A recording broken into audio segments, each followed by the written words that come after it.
अस्सलाम वालेकुम। महंगाई में जीना मुमकिन इन टोटकों की वजह से। अगर अचार को ज़्यादा देर तक महफूज करना हो तो इस अचार में अंगूर के कुछ दाने डाल दें। इससे अचार खुश जायका हो जाएगा। 50 ग्राम मेथी दाना पानी में 12 घंटे तक भिगो कर रखें, बाद में छान कर रोज़ाना 2 बार 30 दिन तक पिएं। शुगर का मर्ज़ बिल्कुल ठीक हो जाएगा। नीम के पत्ते को पीस कर इसका पेस्ट चेहरे पर लगाने से चेहरे के दाने ख़त्म हो जाते हैं। चाय बनाने के बाद जो पत्ती छान कर बच जाती है, अगर उसकी घर में धुनी दी जाए तो मच्छर और मक्खी नहीं आएंगे। गंदम के आटे में चने और जौ का आटा मिलाकर पकाने से शुगर कंट्रोल में रहती है। जो औरतें रात को सोते वक्त खर्राटे लेती हैं, उन्हें चाहिए रात को सोने से पहले सरसों के तेल के 2 कतरे नाक में डालें। इससे खर्राटे आना बंद हो जाएंगे। जो लोग हाथ से खाना खाते हैं, उनको खाना बहुत जल्द हज़म भी हो जाता है और उन पर बुढ़ापा भी देर से आता है।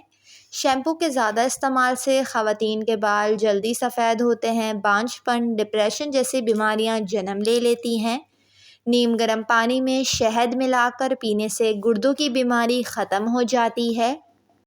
अगर सालन पकाते वक्त जल जाए तो इसको दोबारा ठीक करने के लिए इसमें थोड़ा सा दही डाल दिया जाए तो जायका बेहतर हो जाता है और जले हुए का जायका भी नहीं आएगा। दही डालने से जले हुए सालन का जायका खुशगवार हो जाएगा, जलने की महक ख़त्म हो जाएगी।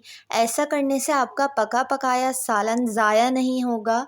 कपड़ों पर लिपस्टिक का दाग दूर करने के लिए साबुन की मदद से कपड़े को धोएं, दाग कपड़े से फ़ौरन उतर जाएगा।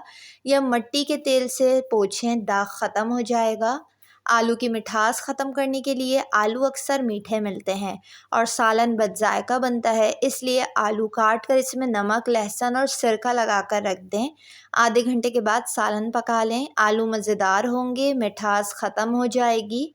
हमेशा खीर बनाते वक्त याद रखें कि इसमें थोड़ा सा मिल्क पाउडर डाल दें तो खीर का मज़ा दुबाला हो जाता है और बिल्कुल शादियों वाली जायकेदार खीर बनकर तैयार होती है।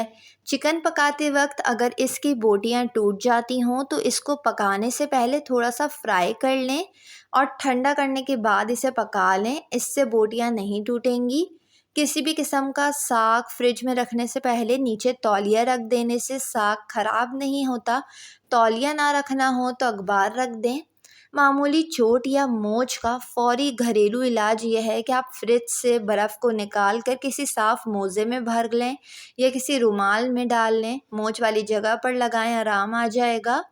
ख़ारिश दूर करने के लिए नारियल के तेल में काफूर मिलाकर मुतासिरा जगह पर लगाएं, आराम मिलेगा। जिस्म के बैरूनी हिस्सों पर ही काफूर का इस्तेमाल करें। मुसलसल और बहुत ज़्यादा प्याज खाने से चेहरे पर छाइयाँ पड़ सकती हैं। अगर मैदे में तेज़ाबियत हो जाए तो खजूर खाने से तेज़ाबियत दूर हो जाती है। महंगाई के इस दौर में अगर आलू प्याज बहुत जल्दी ख़राब हो जाते हों तो इनको देर तक महफूज करने के लिए इन्हें एक दूसरे से अलग रखें, क्योंकि एक साथ एक जगह पर आलू प्याज मौजूद होने से बहुत जल्दी ख़राब हो जाते हैं। हमेशा दोनों चीज़ों को अलग अलग टोकरी या फिर अलग अलग शॉपर में रखें, हवा में रखें।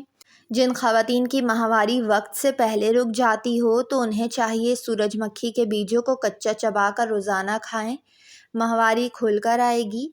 गरम या मीठी चीज़ें खाने के बाद ठंडा पानी पीने से दांत ख़राब हो जाते हैं। लहसुन को सरसों के तेल में जलाकर कान में डालने से कान का दर्द ख़त्म हो जाता है। लहसुन को जब तेल में जलाएं तो छान कर फिर ये तेल इस्तेमाल करें। प्याज फ्राई करते वक्त इसमें एक चुटकी चीनी छिड़क देने से प्याज बहुत जल्दी फ्राई होती है और बहुत ही क्रिस्पी भी। रात सोने से पहले एक बार सूर्य वाक़िया पढ़कर सोने से पूरी ज़िंदगी आपका चेहरा चमकता रहेगा। अगर आपका कोलेस्ट्रॉल लेवल बढ़ गया हो तो बाकायदगी के साथ बादाम खाएं, कोलेस्ट्रॉल कंट्रोल में रहेगा। वीडियो को लाइक और चैनल को ज़रूर सब्सक्राइब कर लें।